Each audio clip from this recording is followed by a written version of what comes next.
तो मैं कपिल सर एक बार फिर से आपके सामने साधारण ब्याज के इंस्टॉलमेंट टॉपिक को लेकर के। इंस्टॉलमेंट टॉपिक आपके एग्ज़ाम में बहुत ही महत्वपूर्ण स्थान रखता है। एग्ज़ाम में आजकल इससे अक्सर एक या दो सवाल आते हैं। तो देखते हैं, अगर आपको ये वीडियो समझ में आए तो इसको लाइक और सब्सक्राइब जरूर करिए, और उसके बाद ताकि हमको भी अच्छा लगे और हम आपके इस टॉपिक को अच्छे से क्लियर करते हुए चलें। इसके बाद हम लोग फिर मिलेंगे चक्रवृद्धि ब्याज के लिए। आइए वीडियो को देखते हैं, साधारण ब्याज का इंस्टॉलमेंट टॉपिक। ये आज हम लोग इंस्टॉलमेंट के बारे में पढ़ेंगे। इंस्टॉलमेंट का मतलब होता है किस्त पर आधारित सवाल। जब कोई पूंजी बड़ी होती है, उसको एक बार में नहीं जमा कर पाते हैं, तो उसको हम छोटे छोटे टुकड़ों में करके जमा करते हैं। इसी को किस्त पर आधारित सवाल कहते हैं। अब जैसे मान लीजिए सवाल ये हमारा 1680 रुपये के कर्ज को 10% साधारण ब्याज की दर से 2 वर्षों में चुकाने के लिए वार्षिक किस्त क्या होगी। अगर जनरली आप किसी आदमी से बात करिए तो वो यही कहेगा कि भैया 1680 रुपया है, 2 साल में चुकाना है। एक काम करिए, 840 रुपया पहले वर्ष दे दीजिए, 840 रुपया दूसरे वर्ष दे दीजिए, आपका किस्त चुक जाएगा। तो ये सवाल मेरा गलत हो जाएगा। एक्चुअल में आंसर हमारा 840 नहीं होगा। तो क्या होगा? देखो दोस्त, मार्केटिंग का रूल होता है कि किसकी पूंजी किसके पास है, किसकी पूंजी किसके पास है, यानी किसका पैसा किसके पास है, इसी आधार पर बिजनेस चलता है। जैसे आप बैंक में अगर पैसा जमा करते हैं तो बैंक आपका पैसा लिया हुआ है, तो बैंक आपको अतिरिक्त पैसा देता है, यानी ब्याज देता है। और अगर आप बैंक से पैसा लेते हैं तो आपको अतिरिक्त ब्याज देना पड़ता है। अब आइए इस सवाल पे देखते हैं। मुझे 1680 रुपया 2 बार में चुकाना है, ठीक है, मैंने 2 वर्षों में चुकाना है। चाहे तो मैं 2 साल बाद जाऊं और सीधे 1680 रुपया दूं, भैया लो तुम्हारा हिसाब खत्म हो गया। और चाहे तो ऐसे करूं कि भैया मैं 2 साल में चुकाना है तो 1 साल बाद मैं कुछ पैसा दे दूं और फिर कुछ जो बचा हुआ पैसा है वो अगले साल दे दूं। तो यहाँ बोला है बराबर वार्षिक किस्तों में चुकाना है। तो अब मुझे पता है नहीं कि मेरा किस्त कितना होगा, तो इसलिए मैं एक काम करता हूँ कि 1 साल बाद मैं 100 रुपया दिया और 1 साल बाद फिर से मैंने 100 रुपया दिया। तो जब ये भैया 2 साल का ही समय है तो इस पर जो मैं ये दूंगा इस पर तो कोई चार्ज नहीं लगेगा, लेकिन ये जो मैं पैसा दूंगा इस पैसे पे, चूंकि मैं उसको 2 साल में मुझे देना था लेकिन मैंने 1 साल पहले ही दे दिया, तो मैं बोलूँगा कि भाई साहब मुझे 10% का ब्याज भी चाहिए। तो इस पैसे पे वह व्यक्ति मुझे 10% का ब्याज देगा, अर्थात मैं उसको दूंगा 100 रुपये, लेकिन वो 100 रुपया न काउंट करके वो कहेगा 110 रुपया हुआ। क्यों हुआ? क्योंकि ये जो 100 रुपया है मैंने उसको 2 साल की जो अवधि थी उस 2 साल की अवधि में 1 साल पहले दिया है। तो जब मैं उसको 1 साल पहले दिया हूँ तो इस 100 रुपये पे मुझे ब्याज मिलेगा कि नहीं मिलेगा? तो 1 साल का ब्याज मुझे 110 रुपया मिलेगा। लेकिन ये वाली जो पूंजी है इस पर मुझे कोई ब्याज नहीं मिलेगा, क्योंकि दूसरे साल के अंत में दिया है। अच्छा, तो ये वैल्यू आप जोड़ लेंगे, तो ये वैल्यू आप जोड़ोगे कितना हो जाएगा भैया? 210, और यही मेरा पैसा कितना था? 1680 रुपये।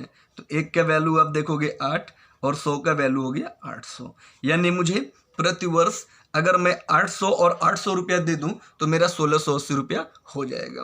अब थोड़ा सा देखिए, कुछ बच्चे इसको इस तरह से लगाएंगे, कुछ बच्चे क्या करेंगे सीधे ऐसे। भैया ये कहा जाता है कि साधारण ब्याज में अगर इंस्टॉलमेंट पर सवाल है तो तुम 100 रुपया लिख लो और बाकी जो तुम्हारा दर है इसमें जोड़ते जाओ। जैसे 2 साल का है 110 हो जाएगा, जोड़ लो 210 का वैल्यू 1680, तो 1 का वैल्यू तुम्हारा क्या हो जाएगा 8, 100 का वैल्यू 800। अच्छा, अब यहाँ एक कन्फ्यूजन छोटी सी होती है। कुछ बच्चे ये कहते हैं कि सर जी लिया था 1680 रुपये, दे तो आप 800 और 800 1600 ही हो। एक्चुअल में दोस्त हम उसको 1600 नहीं 1680 रुपया पूरा दे रहे हैं। अब जैसे मेरे इसी सवाल को आप थोड़ा सा इस तरीके से समझिए। जैसे मान लीजिए कि मैंने अभी सॉल्व किया तो मेरा ये आया 800 रुपया हमने दिया और प्लस 800 दिया। तो अगर देखा जाए मोटी भाषा में तो हो गया, हमने उसको दिया कितना? 1600 रुपये। चलो भाई मुझे एक बात बताओ, मुझे देना कितना था? मुझे देना था 1680 रुपये। ये 1680 रुपये जो मुझे देना है, मैं एक काम करता हूँ, मैं इसको ऐसे न दे करके मैं 800 रुपया जो है ना मैं उसको देता ही नहीं हूँ। मैं ले गया ये 800 रुपया मैंने बैंक में जमा कर दिया। तो भैया बताओ, अगर 800 रुपया मैं उस व्यक्ति को न दे करके अगर ये 800 रुपया मैंने बैंक में जमा किया होता और बैंक मुझे 10% का ब्याज देता है 1 साल तक, तो आप बताओ 1 साल बाद मुझे बैंक कितना रुपया ब्याज देगा? 80 रुपये। अब आप ही बताओ, मैं बैंक में जमा कितना किया था? 800 रुपये। बैंक मुझे कितना ब्याज देगा, 80 रुपये। यानी एक्चुअल में बैंक मुझे टोटल दिया कितना, तो 800 जो मैंने दिया था वो भी बैंक देगा और 80 रुपये और भी बैंक मुझे देगा। यानी बैंक मुझे देगा कितना, 880 रुपये। तो ये 880 रुपया ये हो गया, और दूसरे साल फिर मैं गया और 800 रुपया दे दिया, कितना हो गया, 1680। मेरी बात समझ में आपको आ रही होगी कि जैसे यहाँ पे मैंने आपसे बोला ना कि 800 और 800 का 2 इंस्टॉलमेंट कर दो, 1680 रुपया हो जाएगा। ये बात आपको समझ में नहीं आ रही थी, आपको लग रहा था 800 और 800 तो 1600 हुआ।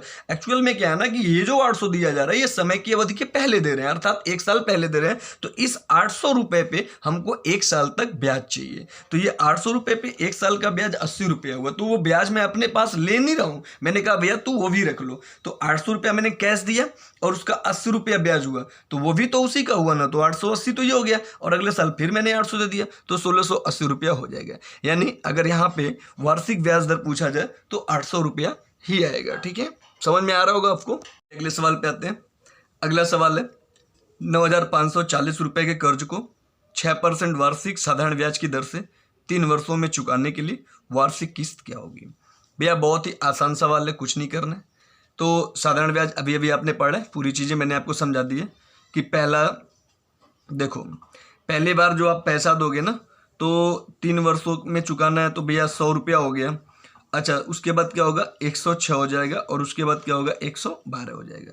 देखो एक्चुअल में होता क्या है कि सर ये वाली जो पूंजी आप दोगे ना, इस पर आपको 2 साल तक ब्याज मिलेगा। क्यों मिलेगा, चूंकि आप 1 साल बाद, जैसे 3 साल में लौटाना था तो 1 साल बाद आपने दे दिया कि 1 साल बाद आपने 100 रुपया दिया, तो 1 साल का 6%, तो 2 साल का 12%, 112% हो गया, 112 रुपया हो गया। अच्छा, ये आप 1 साल पहले दे रहे हो तो 6 रुपया मिला, और ये आप लास्ट ईयर दे रहे हो तो इस पर आपको कोई ब्याज मिलेगा नहीं। तो आप एक काम करो, इसको तीनों को जोड़ लो, तो हो जाएगा तुम्हारा 318। अच्छा, टोटल वैल्यू दिया 9540, तो एक का वैल्यू आप देख लो भैया कितनी बार जाएगा, चेक करें। 318 का वैल्यू 9540, तो एक का वैल्यू क्या हो जाएगा भैया, काटोगे आप 3 बार जाएगा, यानी 30 हो जाएगा। तो आपसे बोल रहे हैं 100 का वैल्यू, 100 का वैल्यू क्या हो जाएगा बताइए, 00 बढ़ा दो तो 3000 रुपये, यानी वार्षिक किस्त कितना हो जाएगी, 3000 रुपये हो जाएगी। अच्छा, अगर आप बेसिकली देखोगे ना तो आपको लगेगा यार 9540 था, ये तो 3000 3000 3000 9000 ही चुका रहे हैं। एक्चुअल में 9000 नहीं चुका रहे दोस्त, 9540 पूरा चुका रहे। चूंकि ये जो राशियां हैं, कुछ पैसे ऐसा, जैसे ये जो 3000 रुपया पहली बार जब वो देगा, चूंकि 3 साल बाद इसको देना था, जब 1 साल बाद वो देगा 3000, तो इस 3000 पे वो 2 साल का ब्याज भी मांगेगा कि भैया मेरा इसका ब्याज हुआ, अगर तुम मुझे ब्याज नहीं दे पाओगे तो मैं बैंक में जमा कर दूंगा। तो बंदा बोलेगा नहीं ठीक है, हम आपको 6% का ब्याज देंगे, तो 2 साल में इस 3000 पे उसको 2 साल तक ब्याज मिलेगा, यानी जो है 12% ब्याज मिलेगा। फिर अगले साल जब वो 3000 देगा ना तो उस पर उसको 1 साल तक ब्याज मिलेगा, और फिर अगले साल जब देगा तो उस पर कोई ब्याज भी नहीं मिलेगा। तो इस तरह से आपका ये सवाल भी उम्मीद है समझ में आ गया होगा। पे आते हैं, अगला सवाल है हमारा, एक व्यक्ति 10 रुपये की धनराशि उधार लेता है जिसका भुगतान 1 रुपया प्रतिमाह की 11 मासिक किस्तों में अदा करने का वादा करता है, तो ब्याज की वार्षिक दर बताइए। तो भैया बताओ, पैसा कितना है, 10 रुपये, लौटा कितना रहे, हर महीने 1 रुपया करके 11 महीने में 11 रुपये। तो चलो, मूलधन हो गया तुम्हारा, अगर देखा जाए तो मूलधन हो गया 10 रुपये। मिश्रधन कितना हो जा रहा है, तो मिश्रधन हो जा रहा है आपका 11 रुपये।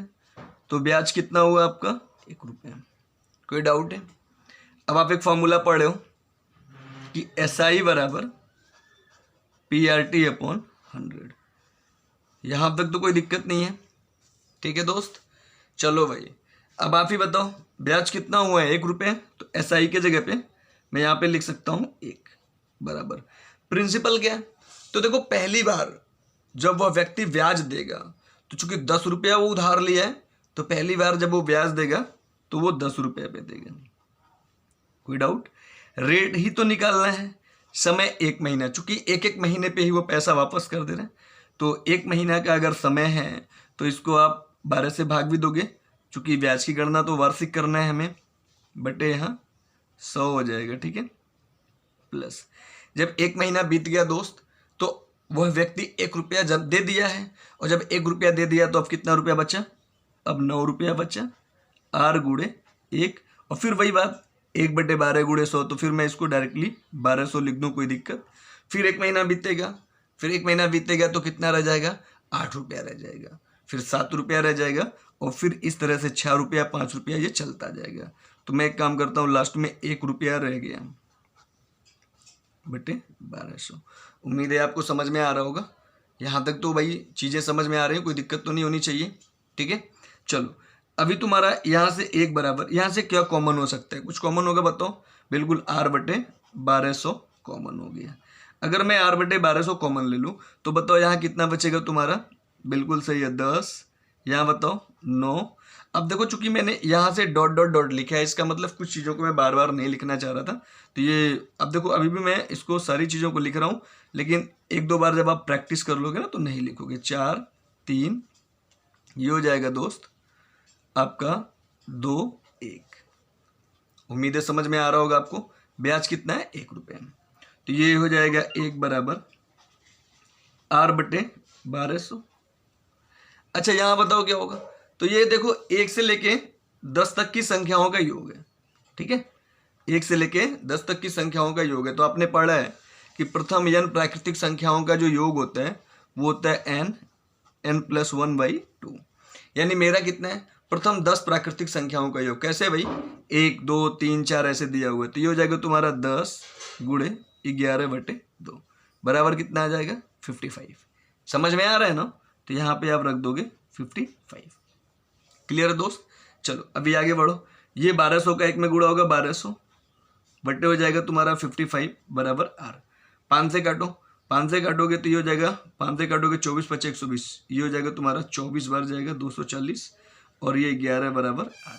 11 से काटो 11 दूना 22, 2 बचेगा 20 होगा, 11 कम 11 9/11% बराबर r। यानी 21 सही 9/11% हो जाएगा। उम्मीद है आपको ये सवाल समझ में आ रहा होगा।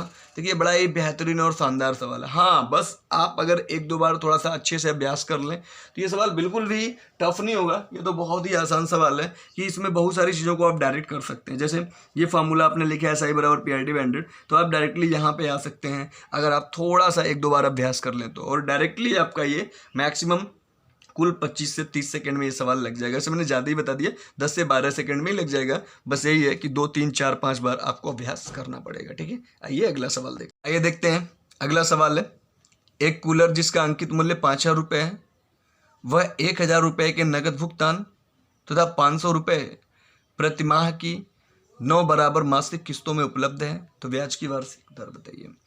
तो भैया कूलर का अंकित मूल्य कितना है, 5000 रुपये। आपने 1000 रुपये का नगद भुगतान कर दिया, आपने कहा भैया 1000 रुपये ले लो, अब आपका 4000 रुपया रह गया है। तो दुकानदार कहता है भैया हाँ अगर आप 4000 तुरंत दे दो तो बात खत्म हो जाएगी। तो वो कहता है नहीं मैं एक बार में तो नहीं दे पाऊंगा, तो ठीक है इंस्टॉलमेंट में देना है। तो कितना देना है, 9 इंस्टॉलमेंट में देना है 500 रुपये का, यानी देना कितना है 4500। यार एक्चुअल में 4000 दाम था लेकिन ले रहा है 4500। वो क्यों ले रहा है, चूंकि मेरे पास भाई एक बार में नहीं है, तो मुझे ब्याज कितना देना पड़े 500 रुपये। अब ये फार्मूला जो आपने पढ़ा है SI बराबर क्या होता है बताओ, PRT/100 होता है, पढ़ा है ना। ब्याज कितना हो रहा है आपका, तो भैया 500 रुपये का ब्याज हो रहा है। चलो यहाँ SI की जगह पे आप रख दो 500। प्रिंसिपल कितना है, तो 1 महीना, चूंकि मेरा जो पैसा है ना, बाकी मैं कितना पैसा कूलर का कर रहा हूँ 4000 रुपये बाकी किया हूँ, तो ये 4000 रुपये जो है R% के हिसाब से 1 महीना तक बाकी रहेगा। कोई डाउट है मेरे भाई, बिल्कुल कोई डाउट नहीं है। अब 1 महीना जब बीतेगा तो मैं 500 उसको जमा कर दूंगा। जब 500 जमा कर दूंगा तो 3500 रुपया रह जाएगा, वो भी 1 महीना तक रह जाएगा। फिर मैं क्या करूंगा, फिर मैं 500 जमा कर दूंगा और फिर ये 3000 रुपया रह जाएगा, और इस तरह से लास्ट में आप आओगे तो मेरा 500 रुपया ही रह जाएगा, ठीक है। और उस पर मैं R गुणे 1/1200 हो जाएगा। उम्मीद है आपको ये समझ में आ रहा होगा दोस्त, किसी को डाउट तो नहीं है। चलो अभी हो जाएगा तुम्हारा 500। चलो यहाँ बताओ क्या कॉमन होगा, यहाँ मेरा R/1200 कॉमन हो जाएगा, और यहाँ क्या बचेगा आपका। अच्छा एक बात और भी है, R/1200 ही कॉमन ना लिया जाए। देखो ये क्या करते हैं ना कि 500 तो इधर तुम्हारा ब्याज हो गया, ठीक है, और ऊपर देखो चूंकि जैसे ये 500 का अगर मैं टेबल पढ़ूँ तो 500 यहाँ है, इसके जस्ट पहले 1000 1500 ऐसे रहा होगा। तो अगर मैं 500 यहाँ से 500 R और बटे 1200 अगर मैं ले लूँ कॉमन, ठीक है, तो अब बताओ क्या बचेगा। तो चूंकि यहाँ से जब तुम 500 निकाले हो तो 5/40, यहाँ 8 बचेगा। 3500 वाले में आपका 7 बचेगा, 6 बचेगा, 5 बचेगा, 4 बचेगा, 3 बचेगा, 2 बचेगा और 1 बचेगा। देख लो गुणा करके। 500 का जब 8 में गुणा करोगे तो 4000 हो गया। 500 का 7 में गुणा करोगे 3500, 6 में गुणा करोगे 500 का 3000, 5 में गुणा करो 2500, 2000, 1500, 1500। बात समझ में आ रही होगी। चलो भैया, ये तुम्हारा 00 से ये 00 कट गया, ठीक है। और ये 5 से आप 500 काटोगे 100 हो जाएगा। ये 12 का मल्टीप्लाई करोगे तो ये होगा तुम्हारा 1200 और ये हो गया r, और फिर ये हो गया तुम्हारा 1 से लेके 8 तक की संख्याओं का योगफल। तो अभी मैंने आपको बताया प्रथम n प्राकृतिक संख्याओं का योगफल का फॉर्मूला क्या होता है, n + 1/2 होते हैं। तो मेरा 1 से लेके 8 तक की संख्याएं हैं, तो ये जाएगा 8 × 9/2, तो ये जाएगा भैया 36 हो जाएगा आपका।